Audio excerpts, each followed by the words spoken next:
Malankara orthodox സഭയുടെ തുമ്പമൺ ഭദ്രാസനത്തിൻ്റെ ഓണാഘോഷങ്ങൾ പുരോഗമിക്കുകയാണ്. ഇവിടുത്തെ മുഖ്യ അതിഥികൾ എന്ന് പറയുന്നത് ആശാപ്രവർത്തകരും ഒപ്പം തന്നെ ഹരിത കർമ്മസേന പ്രവർത്തകരുമാണ്. അവർക്ക് ഓണസദ്യ നൽകിയും ഒപ്പം തന്നെ ഓണസമ്മാനമൊക്കെയാണ് സഭ ഇതെന്തായാലും നൽകിക്കൊണ്ടിരിക്കുന്നത്. അപ്പോൾ അത് നമ്മൾ വിപുലമായ ഓണാഘോഷം അത് നമ്മുടെ അടിസ്ഥാന വർഗ്ഗ പ്രവർത്തകർക്കൊപ്പമാണ് ആഘോഷിക്കുന്നത്. സഭയുടെ പ്രത്യേക ദൗത്യം അത് തന്നെയാണ്. മലങ്കര ഓർത്തഡോക്സ് സഭയുടെ ഒരു മെത്രാപ്പോലിത്തയാണ് ഞാൻ. പക്ഷേ ഞാൻ പത്തനംതിട്ടക്കാരനാണ്. പത്തനംതിട്ടയുടെ സൗന്ദര്യം ഇവരുടെ കയ്യിലായിരിക്കുന്നതെന്ന് ഞാൻ പറയും. നാമൊക്കെ ഉണരുന്നതിന് വളരെ മുമ്പേ ഉണർന്ന് അവരെ ക്ലീൻ ചെയ്തിടുന്ന സ്ഥലത്തേക്കാണ് നാം പ്രവേശിച്ച് ഇതെല്ലാം ആസ്വദിക്കുന്നത്. അതുകൊണ്ട് അവരില്ല എങ്കിൽ നമുക്ക് ഇത്രയും ശുചിയോടുകൂടി പത്തനംതിട്ടയെ സംരക്ഷിക്കുവാനായിട്ട് സാധിക്കില്ല. പക്ഷേ അവർക്ക് വേണ്ടതായിട്ടുള്ളൊരു ആദരവ് ലഭിച്ചിട്ടില്ല എന്ന് എനിക്ക് തോന്നിയത് കൊണ്ടുകൂടെയാണ് അവരെ ചേർത്ത് നിർത്തുക എന്നുള്ളതാണ്.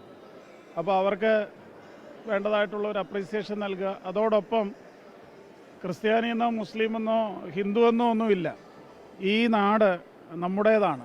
അത്രമാത്രം ഒരു സഹവർത്തിത്വം നമുക്ക് ഒരുമിച്ച് നിൽക്കാനായിട്ട് ഉള്ള ഒരു ഇടമാണ് പത്തനംതിട്ട എന്ന് പറയുന്നത്. അതുകൊണ്ട് ആ രണ്ട് സന്ദേശമാണ് ഇതിനകത്തൂടെ നൽകുവാനായിട്ട് ശ്രമിക്കുന്നത്. ഒന്ന്, ആദരവ് അർഹിക്കുന്നവരെ ആദരിക്കണം നമ്മൾ. രണ്ടാമത്തേത്, ഒരു വേർതിരിവും ഇല്ലാതെ സമത്വം സൂക്ഷിക്കുവാനായിട്ടുള്ള ഒരു മനസ്സ് നമുക്കുണ്ടാകണം എന്നുള്ളതാണ് പ്രധാനമായിട്ട്. അപ്പോൾ അവരെല്ലാം വന്നു. എനിക്ക് ഒത്തിരി സന്തോഷമുണ്ട്. നമ്മുടെ ജീവിതത്തിലെ ചില സന്തോഷത്തിൻ്റെ നിമിഷങ്ങൾ ഇതൊക്കെയാണ്. പങ്കെടുത്തവർക്ക് ഓണസദ്യ മാത്രമല്ല, ഒപ്പം വലിയ സമ്മാനങ്ങളും സഭ നൽകിയിട്ടുണ്ട്. ചേച്ചി, സമ്മാനം കിട്ടി, ഹാപ്പിയാണോ? ആദ്യത്തെ സമ്മാനമാണോ? ആദ്യത്തെ ഓണക്കോടി സമ്മാനമൊക്കെ? ആദ്യത്തെ ഓണക്കോടിയാ. എങ്ങനെ, സന്തോഷമാണോ? സന്തോഷമാണ് ചേച്ചി, എങ്ങനെയുണ്ട്? സന്തോഷം. ആദ്യത്തെ സമ്മാനമാണ് ഞങ്ങൾക്ക്. നമ്മൾ അംഗീകരിക്കുന്നു എന്നുള്ളത് വലിയ കാര്യമാണ്, അംഗീകരിക്കുക എന്നുള്ളത്.